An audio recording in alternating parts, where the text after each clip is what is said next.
You know, there was times where, especially as a creative, a lot of creatives feel this way. It's like when you're not doing enough, you have this like creative guilt where you're like, oh man, like if there's a day where you just do nothing, you're like, I could have made music today. I could have filmed content. I could have did X, Y, Z, go out, do whatever, right?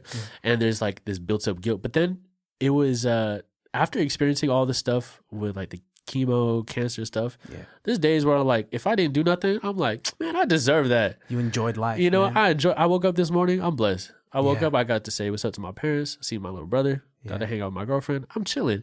Like the smallest, simplest things of life, like the smallest, simplest things of life, you get a deeper appreciation for it. When I go see my friends, it's like, man, it's so good I got to see my friends today. Because it's like, there was times when that couldn't have happened. Yeah. Literally, like all those smallest, minute details, it's amplified. And I feel like a lot of people, they don't need to go through something as insane as like cancer to get that wake up call. Sometimes it's just like a realization, like, bro, it's man, instead of the light, like the glass is half empty, the glass is half full, brother. Like just keep it pushing. You know, we all on this mob together. It can't be that bad, oh, it can't be that bad, oh, it can't be that bad, oh, it can't be that bad, oh, it can't be that bad. All right, can you hear me? Yes, sir. Dope. All right, we good to get going? Let's go. You got any questions before we get started? Yeah. What made you want to start podcasting? Oh man, you interviewing me? Yeah. Holy shit, this is this script. Oh, what the fuck, dude? This is great. This is your podcast now. Right. And welcome back. And to Simon's podcast. Yeah. Dude, it's the way that I started this podcast with my homie. Yeah. Is the way that so many people started podcasts, of just like you and your best homie being like and talking like at like 2 a.m, being like, man, we're funny as fuck. Yeah. We should record this and so everyone can hear it. Right. And you know, much like with every art form, when you start, it's trash, and then you do it for a long time. Yeah. And then you get good at it. I love thing. that. Yeah. All right. Let's flip the script, sure, dude. Sure. Yeah. What was the first? Like, what was the first musical thing that you experienced? Damn. Maybe like before I even started anything, my pops was a musician, right? He would always tell me stories about how like he played drums and he played percussion, and he would actually go to the waterfront in Vallejo, and he would go with all his friends, maybe like our age, and they would all have like their instruments and they'd play by the water and stuff. So like my pops being a musician, it was like definitely like the initial fire where I was like, all right, man. And then my mom, when I was a little kid, put me into piano lessons. Wow. Right. And I hated it. Oh, I hated it. You know, it's that classic Asian trope, like, dude. Oh man, my family tried to push piano on me in the 4th grade, and then like I was like, nah, I don't want to do that. And like now looking at you, I'm like, man, I should have done that. Right. But then I chose violin, and I was so trash at violin. Man, violin, it's a tough, learning dude. curve. It's I actually one of my friends gave me their violin. Actually, I have their violin at my studio, and like I was trying to use it. Like I'm like, I can figure this out. I sound terrible. Like dude, I can't do it. I can't do it. Well, I mean, like with the keys, like you know exactly where like an A flat's gonna be. You know everything is there as long as the piano is tuned, right? Yeah. But with the violin, you know how some people put stickers where the fingerings should be? Like that. Otherwise, you're going to have to know exactly where to put your fingers. I feel like when you're playing piano, it takes a bit of practice, but you could like learn how to play Twinkle Twinkle Little Star, or something like that. When you playing violin, you're gonna sound bad for a very long time until you finally like, hey, I'm actually doing something. It sounds like a cat's dying. It's so many different factors, man. Like if you don't rosin that bow well, if you're not holding the fucking bow like exactly where it needs to be, it's so much. But then when you master it, dude, like Michael Prince is amazing. Insane. Exactly. Like everything that I am when I play keys, like that's that man on violin, and if not more, like he's got it down. And that's like we saying, like that's the culmination of practice and just keep staying at something for a long time until you're just a master of what you do. Yeah, dude. And like what's dope about you is that it's obvious that you love this thing. You say that I was looking at like some of your old IG posts, and you were saying that like you were homeschooled. Yeah. And since you were homeschooled, all you were doing was playing. Man. And then now that when you were in college, you were saying like no to hanging out because all you wanted to do was music. I just want to do music. That's the only.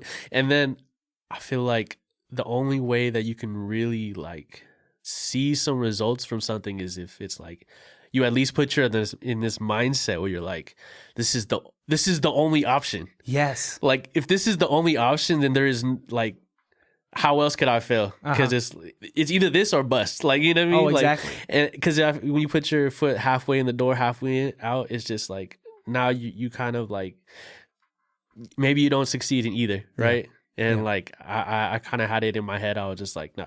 When I graduated high school, I was just I don't know how I'm gonna do it. I was like, I just want to do music, and that's such a, especially with like Asian parents, Filipino parents. Dude, you trying to tell that to your parents. My mom, she works in the medical field. Yeah, she wanted me to work at Kaiser. Duh, of course. I'm like, be a nurse. No, nah, dude. No, I play piano. Dude, that's why you're such a beautiful example of like what people that are kind of like in these rigid Asian households, what they can be if you go against the grain, Yeah. You can't just go against the grain and not have a plan though. You know what I mean? There has to be structure. It has to be like some type of structure. You can't just be like, oh, I'm just going to do what I want and then everything's going to work out for me. Like it's like they say that if you don't want to work a 9 to 5, then you have to be willing to work more than a 9 to 5. Yeah. You know what I mean? It's like going to studio sessions and coming home at 3-4 in the morning, like, and then doing it again the next day, and then doing it again the next day. Yeah. And then some people would be like, "Dang, like you were working for like 10 plus hours. How you gonna do it again tomorrow?" Because I love my job. Yeah, dude. It's easy when you love your job. Yeah, man. It's not really work ain't work if you love the work, man. Is it really work if you love everything that you're doing? Yeah. I'm sure you wake up and you're thinking of beats, you're thinking of chords, you're thinking of just like progressions. You're just like, it's hard for you right now to not talk music because that's what you live and breathe, man. That's just what I live and breathe. And it's such a blessing to be able to do that, because for a long time it didn't make sense. It takes a while for it to start making sense. But then when you just work on something long enough and you just have that goal in mind, you're like, I'm gonna make this happen. Like, dude, and you made it happen. You're that guy. That's love. Yeah, have you seen that Disney Pixar movie Soul? Oh my gosh. Bro, that's you. I gotta tell the story. Please do, please. Okay, so I was playing keys for Twee in New York, right? We were gonna do a show at this YouTube live thing, and like and that flight to New York from SF to New York is like at least 5+ hours, 7, 8, whatever. And it was like storming and everything, and we had like a red-eye flight. And I was watching like Soul on the plane, and like that part in Soul where he's like playing at the jazz club and like he closes his eyes and like the animation start, and I'm like, there's like a single tear down my eye. I'm like, this is me right now, bro. Like, I'm like, dude, I cried during that moment. Yes, because that's real. What flow state is. Yeah, exactly. The way that Disney, first of all, first thing, I also watched Soul on the plane coming back from New York. Yeah, which is wild. But that flow state, they visually depicted that in Soul so perfectly. Yes, man. Like, cause like it's an unexplainable thing. It's a feeling. It's amazing. I feel like it's one of those feelings where, like people who really love music, or not even just music, but they just love what they create. Yeah, they feel that same feeling like in Soul, right? And ironically enough, I think it was like last month I did a show in at Napa at the Blue Note. Nice. And it's like a well-known jazz kind of venue, right? And I was in the same situation where it was just this sold out room. I got to play with my homie Rob on trumpet and Guillermo on bass and Jimmy on drums, and I was playing a grand piano. I was thinking to myself, bro, this is just like the scene on Soul. Yes, dude. Like, it's the fucking because it's a well-known jazz club. Oh my gosh, that venue's so dope. It's so cool. Renowned, man. And like, I'm sure you've had so many of those moments where you're just like, man, I can't believe that I'm doing this. It's happened a lot of times, and I think every time I noticed that the universe tends to put that moment where you're like, I can't believe I'm doing this, right? Yeah. Like it usually happens right after a moment of like, man, I ain't doing shit. You know, or like a moment where you're like, I'm not doing enough, right? And then it's a little universe's reminder, like, no, you just gotta keep going. You know? Yeah, man, dude, it's kind of like it's kind of spooky. I'm not gonna lie. It is. It's kind of just like whatever the higher force is out there. They kind of just like took note, just like, I'm gonna wait till you get that high dosage of imposter syndrome. Yeah. Then I'm gonna just drop it on you. I'm just gonna exactly. Quite exactly that. So. Yeah, it's just crazy how that works that way. But you know, it's not only just like the universe, but it's like it's also that's why you're working so hard for moments and opportunities to happen for you like that. Yeah, dude. Because like when those things happen, don't just pay that energy forward to luck, to coincidence. It is your hard work, bro. Yeah. Is it so like you've posted videos of like you when you're like 11, 12, 13 playing in your studio with the 3 keyboards set up. Yeah. Is that your dad in the background saying like exactly? Yo, put a beat on it so that like bro, we can post this. It's so funny that you said that's my dad's favorite video. He still like brings that video up. He's just like, yeah, this is my favorite one because he's the one who's recording it. Yeah. And everything, and it's like. That goes to like that little video is like just a snippet of basically how I played keys and like how I was at a young age. Like I don't like to like I don't like to like toot my horn, but like my pops would be like, oh yeah, my son's a prodigy. Yeah, like he'll go to like Guitar Center. He'd be like, you gotta see my kid. He plays keys crazy. Like I'm like a 10. Yeah. And he's like, go ahead, go play. Right? And you're like, okay. Right. I used to hate family parties because it used to be like a little talent show with all the cousins and the uncles and aunties and shit. And like, it could be a Pacquiao fight. Yeah. And then it's like, there's an intermission real quick. He's like, everybody go see my son go play piano real quick. And I'm like, Dad, come on. Dude, your dad like was really tooting your horn because like he's so proud as a father, like rightfully so. Yeah. And especially with the culture, like, you know, they're always asking for a fucking sample, you know? Exactly. Always, dude. Yeah. You'd be like like a talent show or like somebody got to start breakdancing or something. Yeah. Like it doesn't matter what you do, but just do it for everyone. Do right it for everybody right now. Mm-hmm. Stop what you're doing. Yeah. Are you familiar with the Filipino comedian Rex Neverready?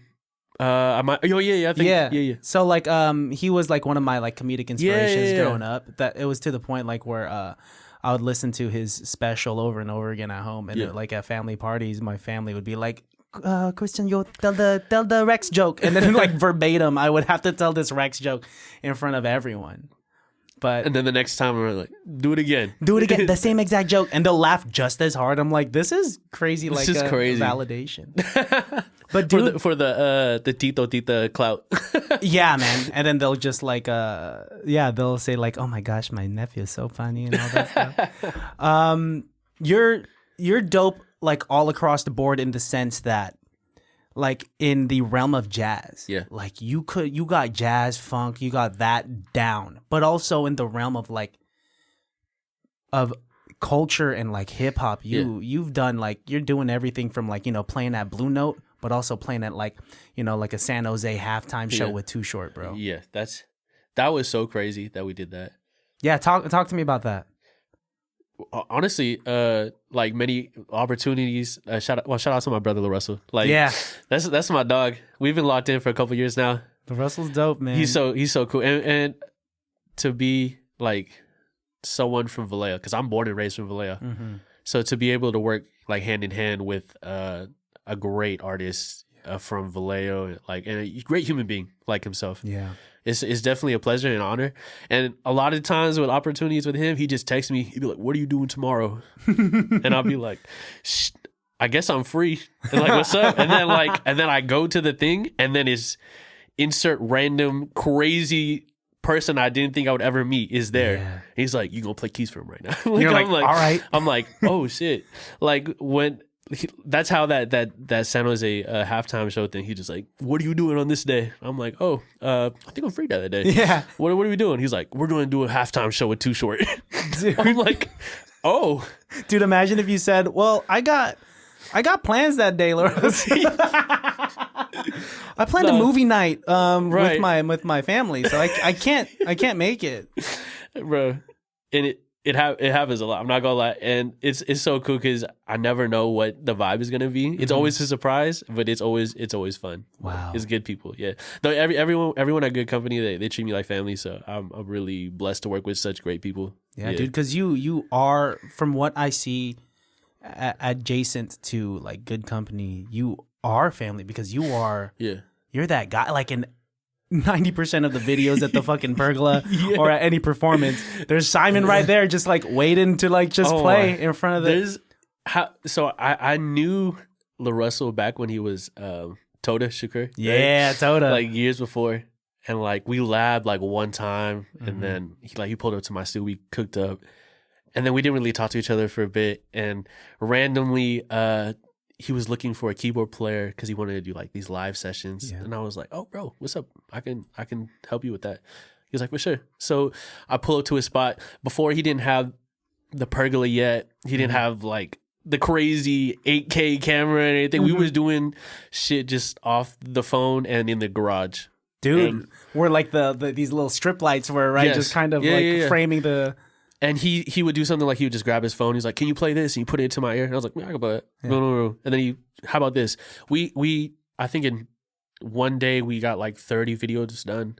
Wow. And then in 2 days, he's like, "We'll try to do this again tomorrow." I was like, "For sure." We almost did like literally like 100 pieces of content in 2 days. Just knock them out, boom, boom, boom, boom. And that shit lasted months. Like 2 days worth of content lasted months and shit. And it like really started this fire where it's like, now we can just keep knocking this out because it's so easy, it's so fluid, you know. Because he's amazing at what he does, and like for me to play the keys like how I do, it was like Kobe Shaq. It was just easy. It was easy. 2 boys from Vallejo, just keep it pushing, you know. Yeah, dude. Yeah. Because once again, work does not feel like work when you love it. Exactly. Back to that point is like if you really love what you're doing, it doesn't feel like work. Yeah, dude. Yeah. I'm really digging your energy. I'm really digging your vibes, man. Yeah, because like I see a lot of myself in you and like how passionate you talk about certain things. For sure. So I connect with that. Other than the fact that I'm not good at keys or like instruments at all, bro. But like you also had this like post of like you getting your bachelor's degree, and I read the caption, man, and you said that like you were looking at your pops when you were like getting your diploma. It meant a lot. It meant a lot to me because during my senior year of high school, my pops actually had like a heart attack and a stroke and like open heart surgery and stuff. So it was like I didn't even know, like when I was a senior in high school, I didn't know we would even get this far. You know what I mean? So like feeling like a traumatic experience like that, and then fast forward to like in the moment of graduating college and then seeing my pops giving me a hug after I get my diploma. That shit hurt. I was like, oh, that shit's life, man. Yeah. That is that's life. My dad, what he wanted for me was to like, you know, to like really see it through, that like I could accomplish going through like college and it's I'd seen my dad cry twice in my life. Yeah. One of the times when his mom passed away, the other time when I was grabbing my diploma. Cool. And I was trying to find him in the crowd. Yeah. And I saw him in the crowd and I started crying and he started crying. That shit hits you in the feels, bro. It hits you in the feels. These are milestones, man. And like the things that we do for those that we love. Absolutely. Like it seems like your father's like a big pivotal figure in your music. Absolutely. Yeah. Like I said, like it wouldn't, like he is the reason why it all started. You know what I mean? Him wanting to do music when he was like back in my age, like who knew that it was gonna inspire and like start that fire where now I'm doing it full time now, you know? So yeah, that's all of that is a blessing. Dude, you know? It's a beautiful thing. It's a beautiful thing for sure. Yeah. And not only are you just dope at keys, like people need to know that you do everything. You do everything, man. Right. Like you could do vocals. Like you just did like you just dropped a Fancy Clown. Yeah. So good. It's so crazy because like that was always one of my like favorite songs growing up. Like from MF Doom and everything. And it's like a sample from like ZZ Hill back in the day and stuff. And I don't know. I feel like I was just trying to just do a beat video like how I like always do, and like that one just kind of blew up a little bit more. And I was like, oh shit, that's kind of crazy. Yeah, I probably should do more of those. Yeah, dude. Yeah. You could do it all on your own. Like even though like a lot of your discography is featuring other artists, it was cool to peep the ones that just said Hokage Simon. Yeah, man. That's love. Yeah, I definitely have more music that I want to drop like this year too. There's so much music that I've been gatekeeping and just like I just like keep it to myself because it's just like I'm like, oh, it's not ready. When the time's right. When the time is right, but then it's like, when will it ever be right? Yeah, dude. Right? You're just like, I think, obviously, as a creator, I'm sure there are moments where you like beat yourself up. Of course. It's that imposter syndrome. The imposter syndrome is what like holds it back. And then also, you gotta remind yourself that like me, I might listen to my own demos like 1,000 times, right? Yeah. But then when I drop it, like, the random person in the whatever part of the world is listening to it for the first time. Yeah. So they're feeling like the feeling that I felt when I first created it. But me, I'm like 1,000 times into this song and I'm like, I'm sick of it. Yeah. And it hasn't even came out yet. Wow. Right? So it's like trying to stray away from that, like just dropping with more intention and just being like, just dealing with that. That's a whole different animal, but like. But then when you put it away for a minute, after listening to it 1,000 times, and then you re-listen to it months later. Great. It feels great. That's like that's the obvious answer. That just like the world needs it, man. Yeah, the world type of thing. Yeah, like you do that. You work with so many dope people, and like I think that isn't it just crazy? Like what music does for us. Like imagine listening to your favorite thing, and like how that like that could easily switch your day from a bad day to a good day. Exactly. And then now, not just listening to music, but just being the person that created that music is like a crazy thing. It's I feel like musicians and artists, they need to give themselves more more credit. Yeah. Cause like on the outside, music is just it's just music, right? But like we do cultivate like a feeling and like an emotion. And like you said, like it can change somebody's day, like from a horrible day to just like, let me put my favorite playlist on right now. Yeah. Right. Ain't it crazy like how like a particular time signature or BPM, like if you do a BPM at like 116.44, then like it's like, that's more upbeat and whatnot. Yeah. But then you switch it to a 6/8. Yeah. And then now we got ourselves a nice little ballad. Yeah, a little ballad.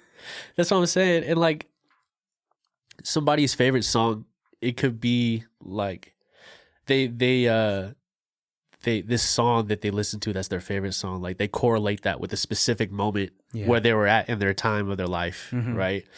Like they feel, this is my favorite whatever song because this is the year that I graduated high school, and like I listen to it all the time with my friends, whatever. Or I love this song because I fell in love when I was listening to this song, and so, what I mean. So, dude, it's crazy how music has the ability to do stuff like that. What are some of those songs that make you think of certain timestamps? Oh, I've been listening to "The Dress" by Dijon a lot. Like, that shit makes me want to like. It feels so good. What does it remind you of? Like just paint a picture. I think of like after like I beat all this cancer shit, bro, and just hanging out with my girl and just listening to like that type of shit. Like that shit, that means something to me. Like, you know what I mean? Dude, you've lived not only a life but like lives, because like I'm sure like pre-cancer, post-cancer. Life is just nuts, man. It's so surreal. I feel like I was just talking to my little brother and my parents about this too. I feel like I really want the opportunity to talk to other people that are going through like cancer related issues, because just to tell them my story and stuff, because it's so crazy that I'm blessed enough to be able to beat cancer, right? But then for also to be able to travel because of music, like instantly right afterwards. It's like I'm living two crazy, like insane lives at the same time. And sometimes I don't like really process that in the present, but it's like it's such a blessing. It's hard to process. There's so much. It's so hard to process actually, and sometimes like I went through a lot of the chemo stuff during COVID. Yeah. So people would be like, oh yeah, those past 3 years were like crazy, right? Yeah. And I'm like, yeah, man, you have no idea. You have no idea, bro. Like it was, and like in their brain, they're like, yeah, man, I couldn't go to Walmart. like, dude, you're like, I couldn't go to Walmart for other reasons. Yeah. It's like I didn't have eyebrows either. Like, but yeah, Walmart sucks. Dude, yeah. I mean, I love that. Like this platform means so many different things to me and what your story means so many things to many people because like everyone knows someone that's been afflicted by it, you know? Yeah. I noticed that when I was able to like post about my situation and like how I was able to like beat cancer and just like even just like being super transparent and vulnerable about the whole situation. Like I had a lot of friends that do music or even non-music related friends hit me up and be like, man, I appreciate you posting that. My mom went through something similar, or like my dad actually just XYZ, or I have a best friend that just, you know, and like when I hear all those stories, it's just like, I'm glad that I can at least be one of the stories where it did work out. Mm-hmm. So just keep going, you know what I mean? Like it did, you know, because that's not always the case for a lot of people. So like if I could at least be one of the stories where it gives some type of hope and be like that, miracles can happen. It can. Miracles can really can happen, bro. Man. Yeah, it's yeah, I feel like there was times where I'm like, even with everything that even with everything I've done so far with music, even though I want to do more, it feels like my story with like the cancer thing, it's like a even higher purpose. Mm-hmm. Like if I can share this little like whatever my testimony is, and if that helps somebody else out, then it's like maybe that was even bigger than the music shit, even as big as everything that I'm doing with music. But it's like that's not for me to decide. You just gotta keep going, you know? Dude. I mean, like you're saying, it's not for you to decide, but being like an outsider looking in, dude, like it's apparent that like you're changing lives, man. Man, you might just be Simon that wakes up every single day being Simon, but like your your videos, your story, your music, just these chords, these layers of sound sonically, dude, you're changing people's courses of their day where they could be a better human. That means a lot. Mm-hmm. I really appreciate that. It was crazy. Dude, it's no, thank you so much for what you do. It was crazy to see you posted this video of you saying like my laptop just died on me. What was that? What's that feeling like, man? Bro. That sucks. Bro. For somebody who spends every day on the computer and I'm like, and I have so many projects, so many songs, and it's not just my own. I'm talking about anybody that I've ever worked with. Like their stuff is on my laptop. Mm-hmm. That could be like, if you, that's a lot of people's stuff, right? And basically how it was, I was on tour with my boy Kari in December, and we did like a 4 or 5 show run, and in the middle of the tour, and I was set to go on this studio camp with Pilo. The next following week, we're supposed to go to Vancouver to work on Pilo's next album and stuff. And literally like 2-3 days before I'm supposed to go to the studio camp, my computer just dies. Like it just gone. And I'm thinking to myself, how am I going to go to a camp? Well, we're going to be doing nothing but making music for a week, and I don't have a computer. What? I was like freaking out. Like I had to look back at all the like backups that I did for like my hard drive, and I had to spend some money at Apple. You know what I mean? Fuck, dude, it's expensive too. Yeah, and I don't know if you know this, but Spotify pays artists 0.0003 per stream. So like that it was not easy to just get a new laptop like boop. You know what I mean? Dude. Yeah, dude. You just took your whatever $27 from Spotify. Yeah. Oh, thanks. And then I put that shit in time. But now I've been able to make, you know, like my computer was old already, right? It was like a 2015 MacBook, and now I was able to get something. It was old, right? Oh my god! And now I was able to get like a M2 Max 2023 MacBook or something, and it's been 10 times faster, been able to make more music with new people and everything. So I think like the whole the summary though was just like you had to like get out with the old so you can make way for the new and stuff. Dude. And I was able to go to that camp with Pilo in Vancouver with a fresh laptop. We made like 30 whatever amount of songs there too. So it's like it was supposed to, sometimes like things happen and you're like, damn, why did this happen? Right. Yeah. But it's happening for you, not to you. You know what I mean? Like exactly, it's not, dude. Like, because in the moment when my old computer died, I'm like, no.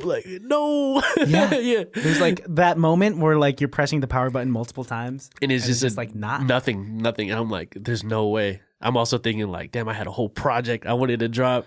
I had like other people's records for their album. It was on this computer. I'm just like, oh, I'm cooked. That's a feeling. Like, how are you going to explain it to other people? Yeah, exactly. And guess what? I mean, like, you were able to, like, rise from the ashes, like, you know. Exactly. So stronger. we were able to come back stronger. So nothing's going to stop you, man. No, man. You're a force. Man. A force to be. You're a Hokage, bro. How did you come up with that name? Was it just like, you were just like. Oh, my gosh. How that name came up was like, it was like my name when I was in high school, right? Like just like it was my Instagram handle when I was in high school. And then when I got like my first one of my first placements was me and my homies got we produced something that was on a deluxe edition for a G-Eazy album.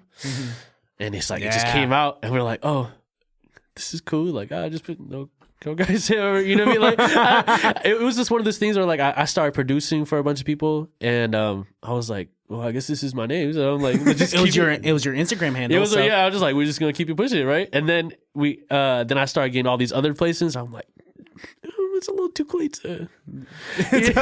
I can't go back now. Yeah, but at the same time, like I feel like there's a lot of people that like already recognize me as this now, and like so I was just like, it's okay, dude. Like, it's your brand. Like when I.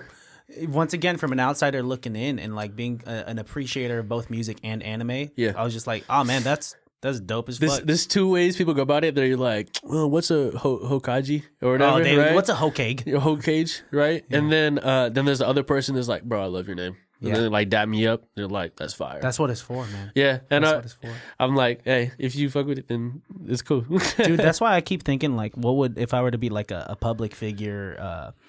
In artistry, like what would mine be? Because you got it down. Fucking James has it down with Future James, which is so funny. Which is also like an anime reference too. It's like in Future Trunk. So like it's meant to be that y'all work together. Nah, dude. If I was to go off my Instagram handle, because like my personal Instagram handle is Christian has asthma. That's probably not the. Hey, I do too. So, dude, you got something called like albuterol, right? Yeah. Oh man, the fucking. Did you ever do the air chamber? Yes. Oh, that shit that has like a. It's just so embarrassing. It's kind of like 1 second. Let me get my 3-piece asthma thing. It's so funny because we don't ever talk about how embarrassing it is to have like asthma as a kid. Like even though there's nothing to be embarrassed about. Nah, man. Like not breathing is not apparently like non-cool. Or whatever, right? Like, but it's just like the act of like, say you're like in school and you're wheezing or something. And you're like, oh, I need my inhaler. Yeah, like right. You like gotta grab this shit and use. But then like you're like, nah, I ain't a pussy. I'm good. I don't need my. I don't need it. I don't need it. It was hell embarrassing for me because not only was I asthmatic, but I was a fat kid. So it's kind of just like, not only am I like carrying around this weight. It's crazy, dude. I'm not carrying around this. Not only can I not run because I'm fat, I can also not run because like of my lungs. Hey man, it's never not cool to just like it'll be always cool to breathe. Yeah, dude. You know, like you never need to be embarrassed. No, I'm not embarrassed about it at all. Like in retrospect, like I guess I've in the beginning I was embarrassed. I would have like a there was like a bully in school that would like, you know how people would do like. They would like take your backpack, flip it inside out, then like take everything out. It wasn't like that wasn't the most embarrassing part. It was the fact that my fucking QVAR and my albuterol fell out in the air chamber, and they're just like, "What is that? Are you doing drugs?" And I'm like, "No, I'm not. I'm not doing drugs, bro." It's so insane, dude. Yeah, what were you like as a kid? I mean, like, what was that like? What was it like a kid? I don't know. I think I was homeschooled when I was a kid, from like 6th grade to 9th grade or something like that. Okay. Then I went to Vallejo High. Then I graduated from Benicia. Okay. So I mean, when I was homeschooled, that means just all this time to play piano. Wow. I guess it was really just a personality trait at that point. It's just like played like and like I didn't even like piano lessons when I was a kid. But my mom did this thing where she was like, "Yeah, if like we go to piano lessons, then I'll take you to go get ice cream." And I'd be like, yeah. "Wow!" I was like, "I'll go." She incentivized you with ice cream. And I was like, you know what? I'll go to piano lessons. Wow, I'll do it. I'll do it. Yeah, as a little kid, right? And then then it got to a point where maybe when I was like 13 or 14, I didn't feel like I needed lessons anymore. Instead, I started playing like in cover bands and like weddings and casino stuff. Like I was like a little ass kid playing in a casino stuff. Fuck, me and my bro Guillermo Landiger, he's another Vallejo great bass player. Yeah, me and him would do all these gigs all over the Bay Area, and it's so funny because as a kid I would be doing these gigs at like 21 and up, like that's nuts. And then see like a random like 14, 15-year-old playing piano on the stage and be like, yo, what the fuck? Right? What do you can't gamble. You can't be here, right? Like... So they'd be like, yeah, so after like you can't stay in the green room after you do the stage, then you're just gonna have to like wait in the car or outside or something. I'm like, what? I'm like, yeah, because that's more safer for the kid to be outside in the dark. Right? Dude, yeah, what? Yeah, because outside of a casino. I get it though, legally, you know, 21, you're not 21 and you're as a kid, right? But that's a lot of I've been gigging since I was a little kid, so that was a lot of me as a teenager and as a kid and stuff, between that and just, you know, school. So do nerves even hit you like ever since you're like so used to performing at such a young age like that? A lot, not anymore, but there are some times where it hits a little extra, you know what I mean? Like I feel like whenever we do like the pergola stuff or like doing these shows on tour with whatever artist, like it's chill. Like I'm not like too nervous or anything. But the big ones, like you mentioned the halftime show with the Too Short, and that was a real scary one. 50,000 people, right? And then we came at halftime, so we were watching this game casually. And then they were like, oh, it's time to go. And then we had to walk on the field right after the soccer players left the field. I was so like scared. I was like, oh shit, don't fuck up. I got these chords. Plus, it's like, yeah, it's that was one of the ones. I'm trying to think what is another one that was just like spooky. Spooky, such a funny word to use for you know. I'll be honest. Whenever I do like my own shows, those feel like my nerves tense up more because it's so easy to just play keys for an artist because just like, you know, it's their stuff, they got the limelight on them, and I just do whatever. But then it's like when it's my own stuff, it's like we're gonna be playing my songs that I wrote, and then now I'm on vocals too, and I gotta like interact with the crowd, and I'm used to just like do my own thing on the side of the stage. So. It is kind of nuts. It is. It's like a different element. So this is something that I'm trying to practice at. Just having better stage presence and conversating with the crowd, you know, working the crowd and stuff. So yeah, it's something. I think you got it. I mean, like I could tell that like you're a good speaker too, because like you have the ability to prop up a phone and tell like the world that my laptop died. You know, you could do that. Okay, but the thing is with that, it's like I'm just talking to my phone, and it's like if I mess up, I'm like let me do that again. And I'm like like if I mess up talking like in front of a crowd of people, I'm like ooh. like, uh-oh. Dude, it's easier. I'm reverse. It's easy for me to like talk to a crowd of people. Yeah. But if I feel weird like propping up a phone. Yeah, no, I completely understand that. I think it's like this thing where when other creatives or musicians will know what I'm saying. Like when you're like making like a beat, right, and you're just recording yourself doing what you're doing, like it sounds perfectly fine, like exactly what you want it to sound like.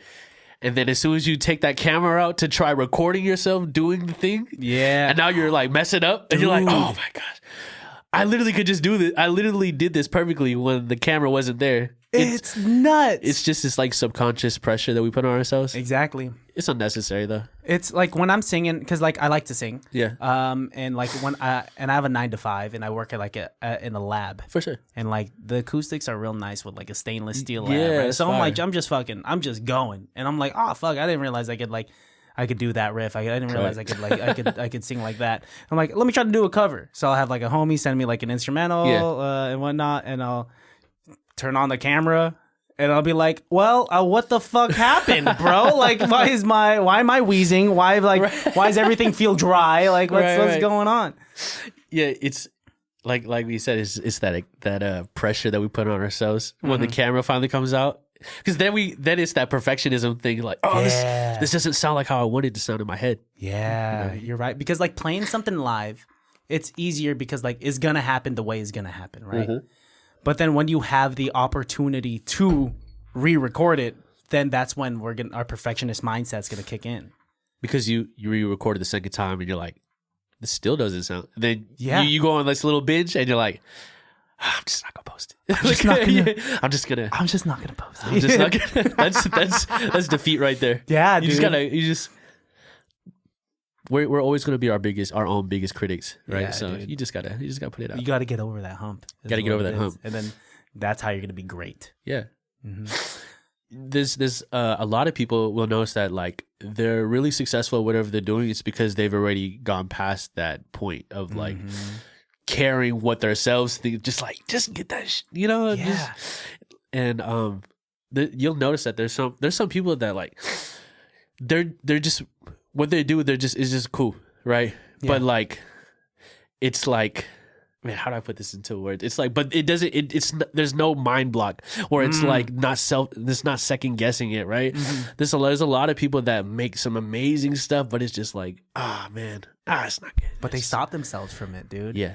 I mean, I think if you could get rid of that filter that we're so built up with, because maybe it has something to do with being two Filipino males, right, and trying to and being used to like perfection, that like we stop ourselves from like putting something out like exactly. That. Yeah, could be that, dude. You said like when you first started piano lessons that it was like you didn't like it at first. I didn't. When did you start liking it? Man, I think I think I didn't like the act of piano lessons itself at first, because it was like I had to go there maybe once or twice a week, and it was anybody who's tried piano lessons before, with especially classical music, this shit is boring, bro. The little scales and the Mozart, Beethoven, whatever the heck, and it just didn't appease to me. And I feel like once I started realizing that I could take whatever I learned from these lessons, but then applying it to music that I do like. Yeah. Then I was like, actually, this music shit is pretty cool, right? Like when I grew up, I was listening to like Jay Dilla and Selection and Nujabes and all that stuff. And I was like, man, I could use these chords that I learned. Oh, it fits here, yeah. But I can make it sound like the music I hear in my head. Once I got that revolution, it was just like, oh, okay, this is fire, actually. Yeah. This is actually fun, right? And then in high school, after maybe senior year, I started to learn how to teach myself how to make beats and stuff. Yep. I started surrounding myself with other producers and just learning from them and stuff. It's like, this is really fun. Yeah. Right? Because you meet all these people who are so talented or just good at whatever they do. And it's like, damn, how did they do that? How did they make their beat sound like that? Right? It's just absorbing all this knowledge and just wanting to just keep getting even crazy. Now it gets to the point where it's listening to music on our own favorite playlist that we have on Spotify or Apple Music and being like, man, I want to make music like that. You know what I mean? And how do I do that? Let's just keep getting better. Yeah. And you do that. Ain't that the crazy thing is that everything you just said, at the end of the day, you're just like, oh, and I ended up learning and I did it. You're like, how the fuck did I do that? Bro, yeah. And that was just always the goal, I just wanted to make good music. And however we could go about learning how to do that, just make that the goal, What DAW did you start off with? I actually started off on this thing called Machine by Native Instruments. Interesting. And it was very unuser friendly. Even though I know a bunch of homies that still use it, and then now I use Logic. I love Logic right now. Nice. Yeah. Nice. Yeah. It's been my go-to. A lot of people use Logic. A lot of people use FL still. Yeah. I think I look at DAWs as like a open canvas, right? And it doesn't matter what you use. It's all about the artist that's painting the canvas, right? Like Pro Tools is really good for recording vocals and mixing and stuff, and Logic and Ableton is good for producing like really musical stuff, and FL and Reason is great for making beats. If you make Bay type beats or make slaps or whatever, that's perfect for you. It's just but there's no wrong answer. You don't need a specific DAW to be good at anything. You could make anything on anything. Have you ever come across like a prolific like producer and they're just like, yo, let me pull something up real quick, and it's Audacity? No. Nah, if somebody pulled out Audacity, you gotta go. Peace out. I was like, what do you mean you produced for Ye? On Audacity? On Audacity? I don't know about that. This one. guy's lying. Right. But man, if somebody goes crazy on Audacity, then go crazy. Dude, man. There's I seen somewhere that like what's it called? Like what, Pink Panther still uses GarageBand or something like that? Oh, really? I don't know. Maybe that was just on Twitter or something. But Dude, she said she still uses GarageBand. And then even like there's kids who go crazy on BandLab, and that's just an app on your phone. Whoa. Or your iPad or whatever. Dude, that is insane. People going viral off just using their phone. For everything, man. Like here I am, like, cause I use Final Cut for like all my video shit, and like, you know, it's either between like Final Cut or Adobe if I was doing crazier shit. The Premiere stuff. Yeah. But I mean, now like kids are popping off of using like CapCut. That's what I'm saying. Like it doesn't. It doesn't matter if you use CapCut or Premiere Pro or Final Cut. Like it's about the content that you're making and like the person who's creating it, as opposed to the program we're using, right? Exactly. Yeah, like I could have like there could be a dude who has just only stock plugins, and there's another guy who has thousands of dollars worth of analog gear, and look at me, I got this like $10,000 keyboard and stuff like that. It's like, but their music doesn't sound even as close as the other guy, because you know, it's not about what you have, it's just like what you're, you know, dude, who's the person behind it all, right? Exactly. That's what, like, I was just having this conversation with, I don't know if you know who Cola is. Do you know Cola? Oh yeah, from MTMC. I was just having this conversation about like it doesn't matter like what kind of like instrument you use, because you are the instrument. You're the person, you're the medium, right? Like Michael Jackson didn't know how to work a DAW. Michael Jackson didn't play instruments. He didn't know music theory. Right. This guy, he sang into like, you know, he recorded, not on his phone, he didn't have a phone, but he recorded, you know, like whatever sounds he was hearing in his mind for Smooth Criminal, for like, you know, for Thriller and all that shit. And like that works too. You don't have to have the most expensive thing. Yeah, exactly. It doesn't take, you don't need to have the most expensive for it to work, right? There's somebody that's gonna go viral off just using their camera phone, like off their phone, and just singing into the camera, and then it's up. You know what I mean? It's up, and that shit blows up. Yeah, and then there's another person that's like gonna spend all this money on studio time. I know, then, like oh, we gotta roll out this. It's take me 5 years to drop this one single. Yeah, and then it's like. And then it's just like it's just subpar at that point, right? Yeah. I mean, it's cool to be a creative in this day and age, though, ain't it? Yeah, there's no rules. No rules, man. There's no rules, and I think because there's no rules, that's probably the scariest part. You're right. It's like this void of just figure it out, bro. Just like, because nothing that works for one person is gonna work for the next person, right? Dude. No. Like, yeah, you gotta figure out what it is. Like, you gotta like capitalize on what it is that you do best and make that your identity, and like keep it going. You know what I mean? Like, exactly. How do I put this? So I'm from Vallejo, right? And it could have been so easy to just make like Bay type beats. Yeah. Right. But I don't want to do that. Like I want to make jazz. I want to do the Dilla stuff. I want to do whatever. And it's like, I know that that's my true personality, right? Like this is what I listen to on my off time, right? So it's easier to make content or just be a personality when it's truly yourself, as opposed to putting like a persona on to try and make something work. Yeah, dude. Right? You don't need to water down your authenticity. No, like I really love to do like synth solos and like love to do like all these like crazy synth lead stuff, because like when I was growing up I would always listen to George Duke as a kid, and he's this 1970s jazz artist from like Sausalito. So good. And my pops put me on to him when I was a little kid, and I would always hear it in the background, like maybe in the living room or in the car. And now it just became a part of my identity with my music, and it's like I could easily not do that, but it's like, but that's who I really am. So I'm just gonna do that, and the people who really fuck with you are you're gonna find the people who listen to it. Yeah, dude. Like it's it's obvious. Like your influences like have this beautiful, happy marriage, man. Yeah. Like I was saying that like James speaks about you in such high regard. Our homie, that's my dog, Carlos Castelblanc, who is just like in my mind is like one of the best jazz pianists that I know. Yeah. He's dope. He's like similarly to you, like, you know, like we're the type, we'll be like, yo, Carlos, can you like, can you play something like this? And he'd be like, yeah. And you're just like, you know, thinks about it. He has this thing where he like sticks his tongue into his cheek, and then like he's in that flow state, and he's just like, oh fuck, that's dope as shit. You know, like that's fire.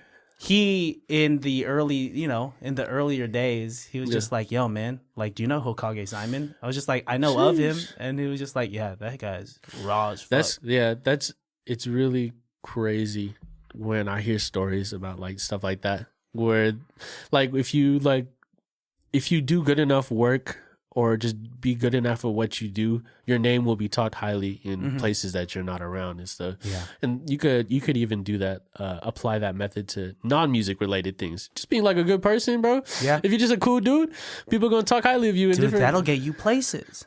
Come on, man.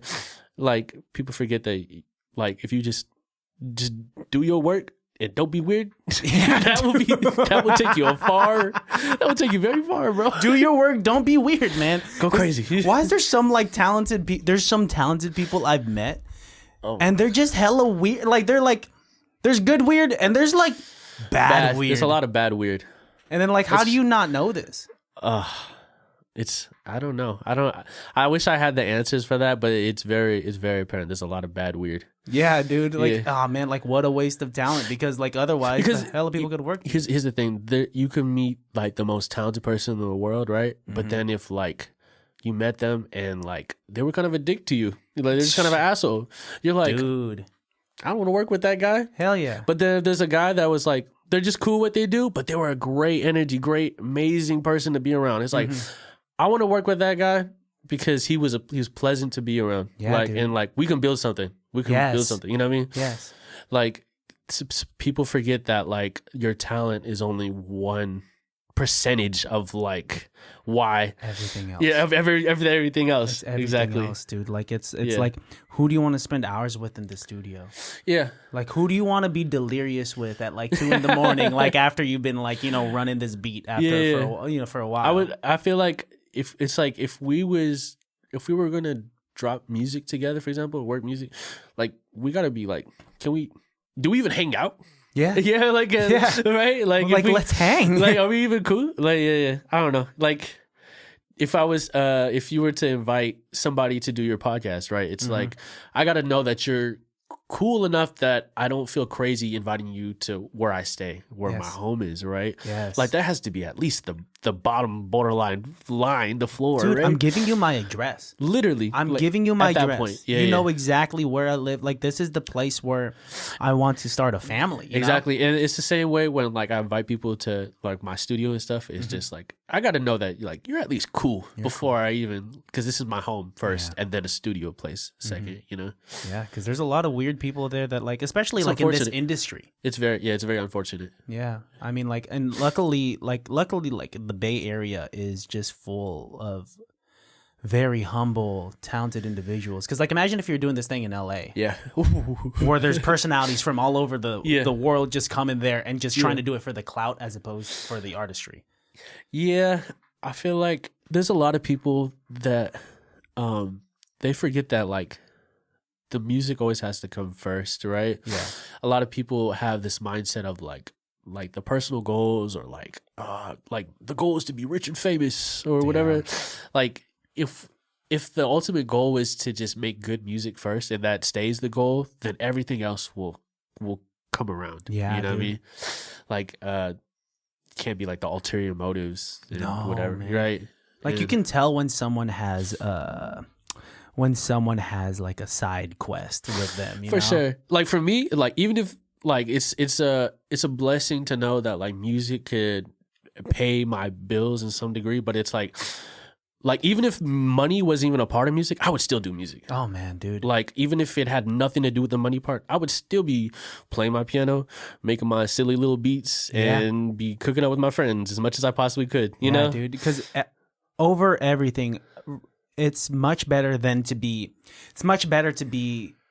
creative and fulfilled as opposed to creative, broken, fulfilled. Yeah. As opposed to rich and empty, bro. Right, rich and empty, literally. Like what? Like, there's definitely some people where I've met where I'm just like, man, I don't know if music is the main priority, and you're like, that's kind of crazy. That's insane. But hey, dude. I mean, like slapping your shit was just puts me in such a good mood. That's love. Like it's like, and it's that type of thing, like where like I'll be like playing, like, and I'll use specific tracks, like. Well, what you got with like Future James and Tyler? I'm slapping like True Love in the lab where I work at, and then people are like, "What's this? What's this? Some fucking shit." When we made True Love, that was such a it was such a great moment because it like there's some times when you're like making music and like in the moment of making the song. Mm-hmm. You like look around and you're like, we're making some shit right now. Like we're making something crazy.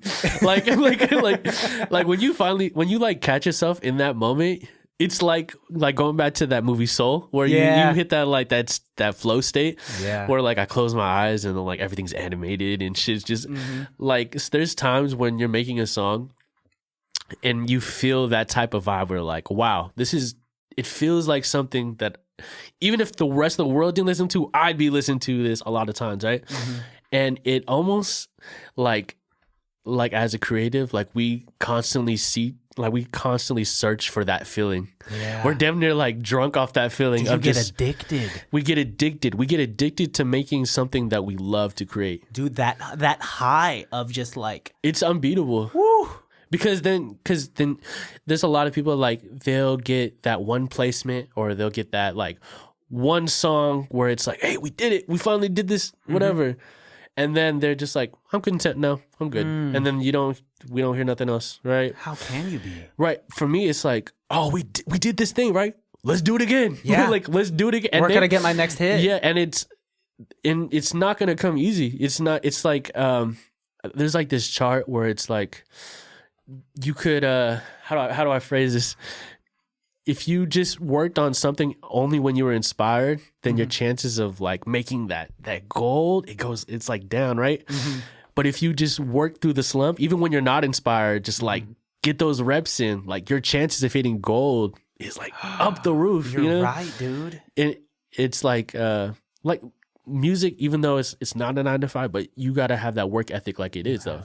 You know, for your average person who goes to whatever work that they do, it's like you have to clock in, right? Yeah. There's going to be times when you don't want to make music. I don't feel like playing any instruments or making beats, but it's like the more you work on it, the more chances and opportunities you have to feel that feeling that we've been chasing. Yeah, exactly. It's La Russell's 10,000 shot theory, bro. Absolutely. It's just like it's numbers, man. Exactly. For something that like music, which is so much not numbers. Yeah. It's also numbers, man. Yeah, there's so many times where I was cooked and I had a long day, and then somebody like texted me like, "Hey, you trying to like work on music tonight?" And I was like, I don't feel like it, right? I said, "Fuck it, let's do it anyways," right? And that would be the day that we created like the song that is now going crazy or like it's up. Like I remember one time my homie Eluje, he texted me, he's like, "Hey, you trying to lab today?" And I was like, okay, let's do it. Right? He pulls up, and that's the same day that we made this song. It's called Lover Rock. And this song has like already over 5 million streams on Spotify. But then like I could have easily just been like, nah, I don't feel like labbing today. And then that song never exists. Dude, imagine if you labbed 2 days later, then you guys that were in different mindsets or like in different creative like modes. Yeah. Then a completely different song would have been birthed, but it wouldn't have been that song. Exactly. And a lot of times we find ourselves in situations like that where it's like you just gotta push through. You just like sometimes it feels like a chore, or sometimes it feels like, oh man, I don't know if I can do it. Like you just gotta lock in because you don't know what you're like. You might be potentially holding yourself back from something great.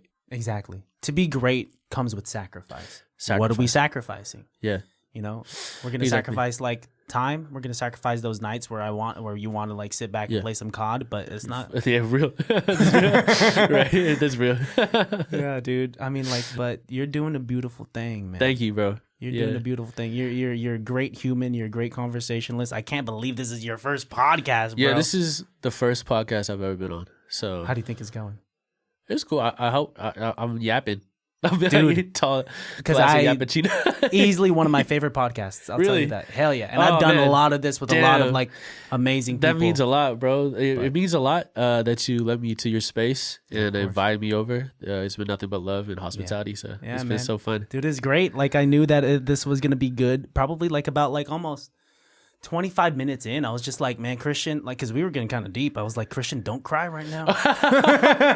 Bro, yeah. Talk about, man, that graduation thing. Graduation thing. Even the cancer stuff, like all of it, it's real. Yeah. Like, I think, you know, at the end of the day, we're like human first, and then musicians or creatives like second, right?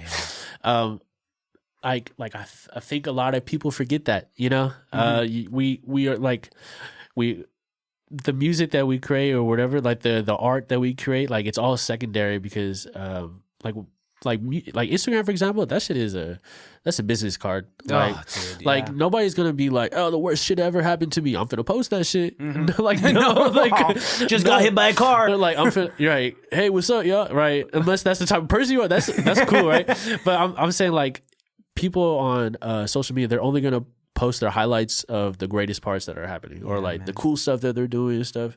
And like people are, you know, everyone is just normal ass human beings first. We all have issues in life and love and family and friends, etc. Exactly. So yeah, it's an honor to be able to create, because that's our escape from everything else. It is, dude. It's kind of like, you know, we don't look at like humans are a beautiful thing, because like you don't look at like dogs in the lab and they're cooking up something, right? Right. You know, they don't understand that. They live and breathe off of instinct, but we kind of like escape the boundaries of instinct and just be like, you know, instead of feeding myself today, I'm going to go play the guitar. I'm going to play the piano, you know? Yeah, exactly. Silly little life. Silly little life, man. Thank you for coming on the podcast. I just wanted to say that, like, yeah, your story and your talent means a lot to me. My dad, that whole thing just comes together because my dad had cancer too. And like the way he speaks about his story about a second chance at life. It's real. Makes me want to be a better person. It definitely gave me that mindset too. You know, there was times where, especially as a creative, a lot of creatives feel this way. It's like when you're not doing enough, you have this like creative guilt where you're like, oh man.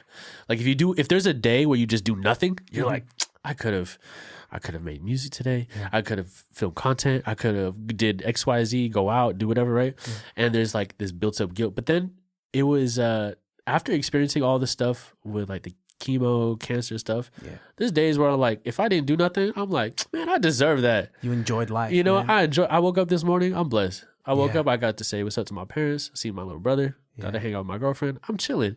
Like the smallest, simplest things of life, like the smallest, simplest things of life, you get a deeper appreciation for it. When I go see my friends, it's like, man, it's so good I got to see my friends today, because it's like there was times when that couldn't have happened. Yeah. Literally, like all those smallest, minute details, it's amplified. And I feel like a lot of people, they don't need to go through something as insane as like cancer to get that wake up call. Sometimes it's just like a realization, like, bro, Yeah. It's I mean, instead of the light, like the glass is half empty, the glass is half full, brother. Yeah. Like, just keep it pushing. We we all on this mob together. Dude, man, I'm learning so much, man. I'm feeling so much. I'm learning so much.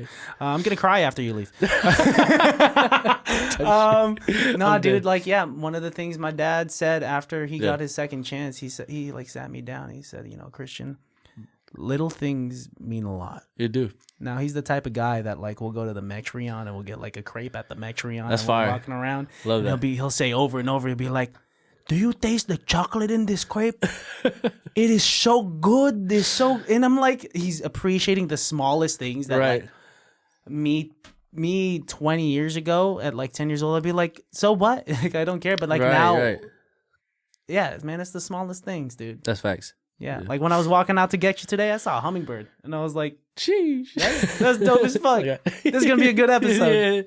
It was symbolism, brother. Yeah, and it's a great episode. Before we end this thing, I know there's gonna be a big surprise, but it's also called "It Can't Be That Bad" because I have a comedy improv background. Oh, word! And I like to provide my guests with an option, and it might freak you the fuck out. You could choose to decline, but like, you could either choose to do an improv scene with me. Oh. Or I could hook up my phone to my interface and we could freestyle to a beat. Oh, I can't freestyle, bro. Yeah. Or if I had a piano, I'd be like, brother. Otherwise, I mean, like. Well, you said improv? You want to do some improv? I've never done improv before, dude. I mean, is it? I had Future James do improv with me. I've never. And he was like, "Fuck." Do you want to try to run it? Fuck. Dude, I had Russell do improv with me too. Did he? He did improv. He was hella funny. All right, but I don't know the premise of this. You got to teach me. Oh, so like the thing with this is that like, so it's going to be off the top of the dome, obviously. Okay. It could be about anything or everything having to do with the conversation that we had in today's episode, or it doesn't have to do with anything at all. Okay. Yeah. But I can start it off. I can lead it. And okay. Teach me. And then just, I guess the only advice that I have is just yes and. So like whatever I say, for example, I'll be like, "Yo, Simon, like, I got you a crepe. Like, do you like chocolate crepes?" You'll be like, "Yes." And I also like banana crepes. Is there a banana? Shit like that. Okay. Don't ever be like, it's cool if you do it, but don't ever be like, "Nah, I hate crepes, bro." Which would be funny too. For sure. But yeah, without further ado, ladies and gentlemen, it can't be that bad. Then put some applause on that. Hey, Simon. How's it going, bro? Dude, you're that fucking guy. I seen you 10 years ago at Cash Creek. Did you? You were playing keys for that one Frank Sinatra cover band. You talking about when I was playing that Fly Me to the Moon? Yeah, dude, you were playing Fly Me to the Moon, and like you did that turnaround real clean, man. Man, thank you. I was wearing that brown tuxedo. Yeah, you were. That was a crazy look that y'all were doing. Yeah, the brown tuxedo. And then I saw you a month later at Thunder Valley. With the with the Too Short cover band. Too Short. Man, that's called the blow the whistleettes. The whistlettes.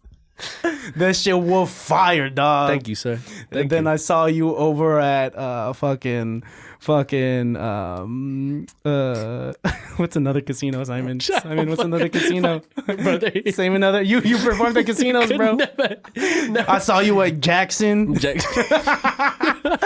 And you were with the fucking Usher cover band. What was their name again? Oh man, I can't even. That's so crazy. Oh, I remember what they were called. What were they called, my brother? They were called the My Booze, bro. Yeah. Yes. And then the last one, I saw you perform that one crazy gig, not a casino this time. Not a casino. It was Waterworld in Concord. You were performing with the R. Kelly cover band. What was their name? The We're in Prison. Yeah, you're right. The We're in Prisons. That's insane. That's great. Anyway, I just wanted to give you props, brother. My boy. That's my all. brother. My brother. Yeah, I'm multifaceted. Yeah. So what are you up to now? I've been selling bagels. You sell selling bagels. Where you selling bagels at? At the Contra Costa Solano Fair. I don't know. Dude, what? Music didn't work out, so you started Contra Costa Solano. Oh, they merged. Contra Costa and Solano County merged. We got identity theft. Bro, insane. I don't know what is happening. Dude, that was so funny. Oh my god, that was so funny. I've never done that. Well, that's what it is. I mean, like you did it right. You had like a character, and you said blow the whistlettes. Incredible joke. Incredible joke. That was fire. That was fire, man. But yeah, that's how we end these episodes and whatnot. Thank you for being vulnerable and doing some comedy improv with me now. That was hilarious. So the next time someone says like, "Hey, you ever done improv before?" Yeah. Be like, yeah, I done it. Actually, I've been dabbling for a couple years now. Dude, drop music completely, and your new life will be selling bagels and doing improv. Absolutely. I've never done music, actually. This is my life. This is my life, yeah. Last thing, just look into the barrel of your camera. Tell the listeners, tell the baddies, where they can find your music, where they can find you, and what they have to look forward to. You guys can find my Instagram at Hokage Simon, HOKAGE Simon. Nice. Yeah, I got music coming out with a lot of friends and talented folk. And I'm got some music coming out with myself. I got some of my own music coming out. I'm gonna gaslight myself to just put this shit out. No more gatekeeping. You know what I'm saying? Yeah. But come on. all of it's good. I'm very happy, very proud of everything I've been working on, and I'm very thankful to be on this podcast. Dude, I'm thankful for you to be here, man. Man, thank you. Dude, cheers to making new friends. Cheers to art and creativity. And cheers to you and your success. Congratulations, man. Thank you, You're brother. killing the game. Let's go. Appreciate it. One more last thing. Yeah. Once again, look into the barrel of the camera. Leave the listeners with a piece of advice, a phrase of saying that they could go about their day with, and something that reminds them that it can't be that bad. It can't be that bad. Let me. You can take your time.